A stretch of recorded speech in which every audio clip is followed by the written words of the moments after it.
दुईटी चित्र आम TV screen में आपको देखा गोटे पटे सेवायत किभली भाव में फसी पड़ती एवं अन्य पटे आउ एक चित्र आम आपको देखा महादीप अन्य जड़े सेवायत नहीं जाऊँ निरंजन जदि आप शुणिपार जानापी चाहिए गोटे पटे सेवायत खसी पड़ा पर तुरंत मेडिकल कैपिटल हॉस्पिटल में भर्ती कर पटे विलंबित राति हो पछे कि मुख्यमंत्री मोहन माझी पाखे पहुंची सेवायत को देखा कर स्वास्थ्य अवस्था पचारि बुझे जहां देखा पाइलु चित्र अपडेट दिंतु।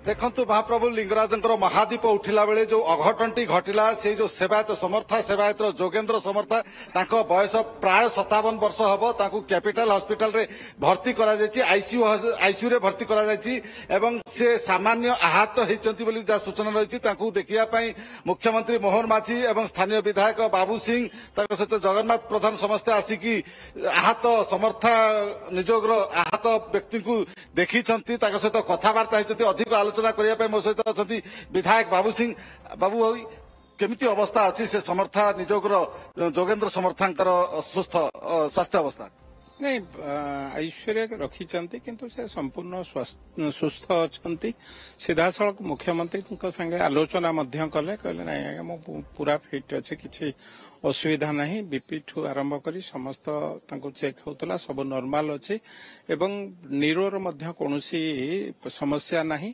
केवल गोड़ आ मुंड पाखे टिके माड़ होती तेणु से जो कथा कहते मोर गोड़ खसी जबार मु पड़गली खसीगली से कहले दीर्घ दिन धरी गत 30 वर्ष धरी मु प्रति वर्ष पाखापाखि 20 रु ऊर्ध्व थर निए केतବେଳେ केमती समय गोड़ खसी जाए ये हुए किंतु आज पवित्र शिवरात्रि अवसर एभली गोटे अघटन घटला निश्चित भाव मु कहबी प्रभु आशीर्वाद सेमती विशेष किसी क्षति है नहीं एवं प्रभु पाखे डाकिबी किभली सुस्थ होई काली घर को फेरंतु संपूर्ण सुस्थ अच्छा कथबार्ता होती एवं मुख्यमंत्री संगे आलोचना कले आईन मंत्री संगे आलोचना कले आईन मंत्री निजर बंधु बा क्लासमेट बोली से निजको चिन्हट कले एवं से कथा को लेकिन जहा प्रभु का आशीर्वाद एभली एक बड़ अघटन घटवा जहा जाऊला ताहा प्रभु का आशीर्वाद सेमती किसी घटी ना तेणु निश्चित भाव ये आम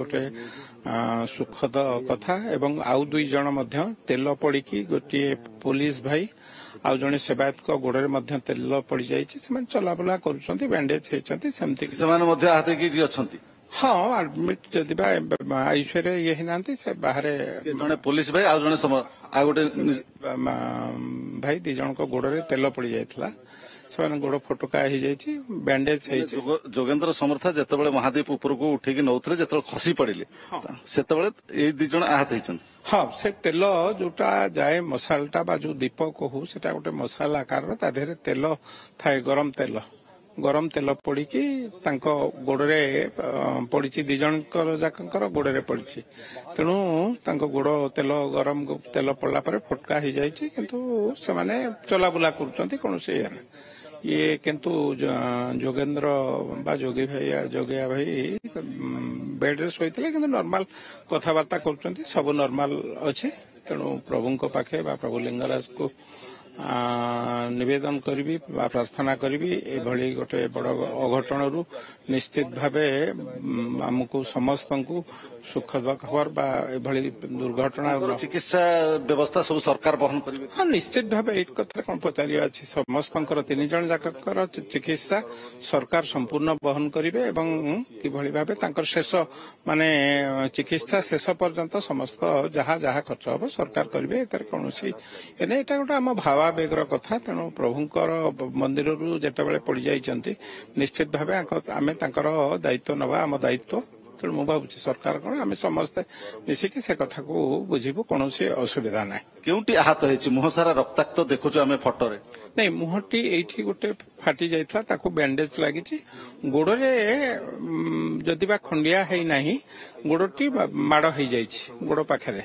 ଆଉ ନହେଲେ ସମ୍ପୂର୍ଣ୍ଣ ତାଙ୍କର ବଡି ସେମାନେ ଚେକ୍ ନିରୋର କୌଣସି ଅସୁବିଧା ନାହିଁ। ତେଣୁ ଫ୍ରାକ୍ଚର କୌଣସି ସୂଚନା ନାହିଁ ଏବଂ ବିପି ତାଙ୍କ ପରିବାର ଲୋକ ମଧ୍ୟ ଦେଖୁଥିବେ ଆପଣଙ୍କ ଟିଭି ମାଧ୍ୟମରେ। ସମସ୍ତ ସାଙ୍ଗେ ସାଙ୍ଗେ ଚେକଅପ୍ ହେଇଗଲାଣି ଯୋଉଟା ଫ୍ରାକ୍ଚର ଗୋଡ ପୋଡ ମାଡ ହେଇଥିବ ଫାଟିଥିବ।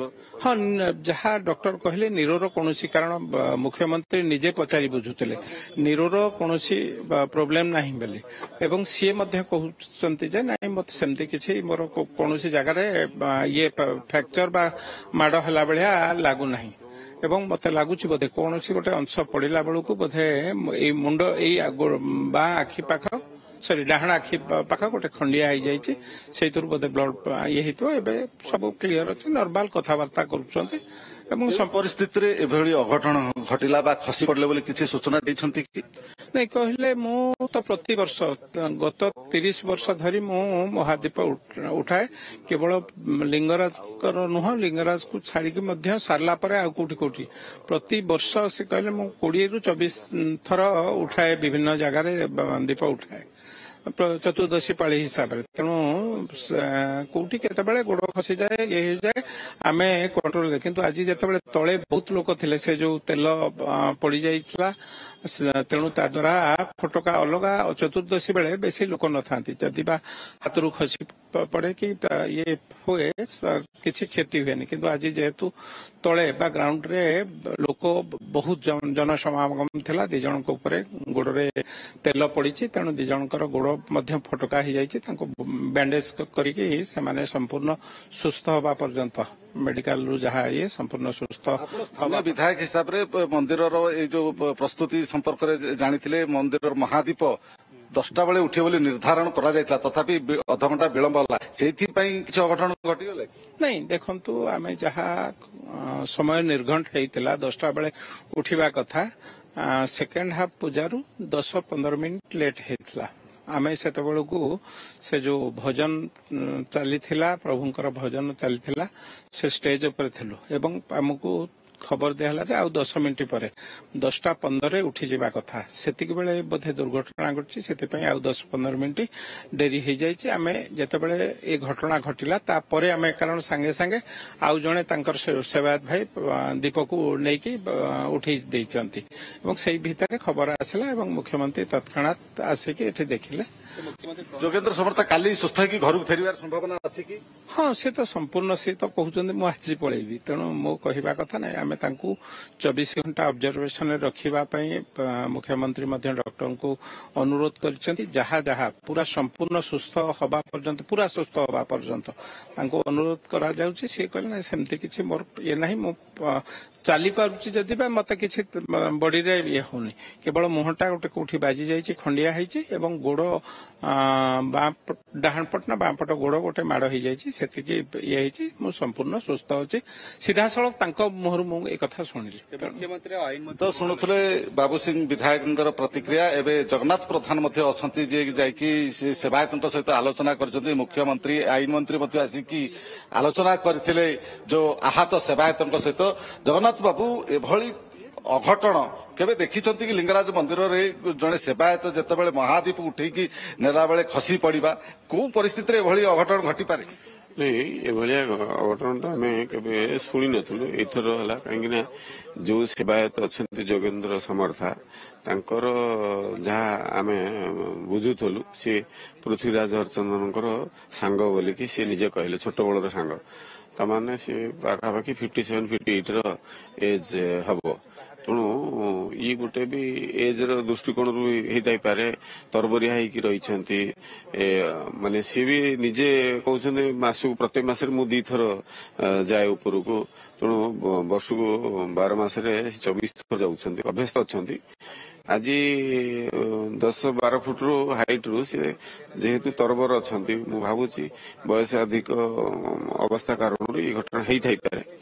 ତେଣୁ ନିଶ୍ଚିତ ରୂପେ ଏଇଟାକୁ ପରମୁହୂର୍ତ୍ତରେ ଦେଖିବାକୁ ପଡିବ। ଯେହେତୁ ସେ ଜଣେ ସେବାୟତ ଉପବାସ ଥାଇପାରନ୍ତି, ବୟସ 57 ରୁ 58 ବର୍ଷ ବୟସ, ସେ କିଛି ଉପବାସ ଥିବା ଯୋଗୁଁ ହୁଏତ ଅସୁସ୍ଥତା ଅନୁଭବ କରିକି ଚଢିଲା ବେଳେ ଖସି ପଡିଲେ କି ସେମିତି ଅନୁମାନ କରାଯାଇପାରେ କି? ହଁ, ମୁଁ ଭାବୁଛି ଦେଖନ୍ତୁ ତାଙ୍କର ପ୍ରାକ୍ଟିସ ଅଛି, ଏଥିରେ ଅସୁବିଧା କିଛି ନାହିଁ, କିନ୍ତୁ ସମୟକ୍ରମେ ବୟସ ବି ଗୋଟେ ବାଧକ ସାଜିଥାଏ। ମୁଁ ଭାବୁଛି ଏଇଟା ଗୋଟେ ମାନଦଣ୍ଡ ରହିବା ଆବଶ୍ୟକତା ଅଛି ଆଗାମୀ ଦିନରେ। ଏଗୁଡାକୁ ସବୁ ଦେଖିବା କଥା, ମାନେ ଫିଜିକାଲ ଫିଟନେସ ଟା ନିହାତି ଦରକାର, କାହିଁକି ନା ଏତେ ଉପରକୁ ଯାଇକି ସେମାନେ ମହାଦୀପକୁ ଲଗାଉଛନ୍ତି ଯେତେବେଳେ ସେଭଳିଆ ଫିଟନେସ ବି ରହିବା ଦରକାର। ତେଣୁ ତାଙ୍କର ଫିଟନେସ ଅଛି, ମନା କରୁନି, କିନ୍ତୁ କୋଉଠି ନା କୋଉଠି ବୟସ ତାମାନେ ଆଗାମୀ ବର୍ଷ ଗୁଡାକରେ ଏଭଳି ଅଘଟଣ ଘଟିବା ପରେ ମନ୍ଦିର ପ୍ରଶାସନ ଗୋଟେ ନିଷ୍ପତ୍ତି ନେବା ଦରକାର। ଯୋଉ ସେବାୟତ ମାନେ ମହାଦୀପ ଉଠେଇବେ ସେମାନଙ୍କର ଗୋଟେ ବୟସ ମାନଦଣ୍ଡ ରହିବା ଦରକାର, ସୁସ୍ଥ ଥିବା ଦରକାର। ନିଶ୍ଚିତ ରୂପେ ମୁଁ ଏ କଥାଟା ବୁଝୁଥିଲି, ଏଭଳିଆ କିଛି ସେମିତିକା ହଉନି। ଯୋଉ ସେବାୟତ ପ୍ରତ୍ୟହ ଏ ଅଭ୍ୟାସ ଅଛି ସେମାନେ ଯାଉଛନ୍ତି, ଆଉ ତାଙ୍କ ସହିତ ବି ବହୁତ ସେବାୟତ ପ୍ରାକ୍ଟିସ ବି କଲା ଭଳିଆ ବି ଯାଉଛନ୍ତି, ଆମେ ଦେଖୁଥିଲୁ ଯାହା। ତେଣୁ ମୁଁ ଭାବୁଛି ଗୋଟେ ବୟସର ସୀମା ବି ରହିବା ଦରକାର। ସେବାୟତ ଯେତେ ପ୍ରାକ୍ଟିସ ଥାଏ ବୟସ, ଆପଣ ଦେଖନ୍ତୁ ଗୋଟେ ଖେଳିଲିଟା 40 ବର୍ଷ ପରେ କଣ କିଏ ଯାଉଛି ଖେଳୁଛି କି? ବୟସ ବା ଯେତେ ଫିଟନେସ ଥିଲେ ମଧ୍ୟ ତାର ଗୋଟେ ବୟସର ବାଡ ରହିବା ଦରକାର। ତେଣୁ ଏ କ୍ଷେତ୍ରରେ କାହିଁ ନ ହବ? ଯେତେବେଳେ ଏତେ ଉଚ୍ଚାରେ ଯାଇକି ରହୁଛନ୍ତି, ତାଙ୍କର ତ ନିଶ୍ଚିତ ରୂପେ ଫିଜିକାଲ ଫିଟନେସ ଟା ତାଙ୍କର ଟେଷ୍ଟ ହବା ଦରକାର।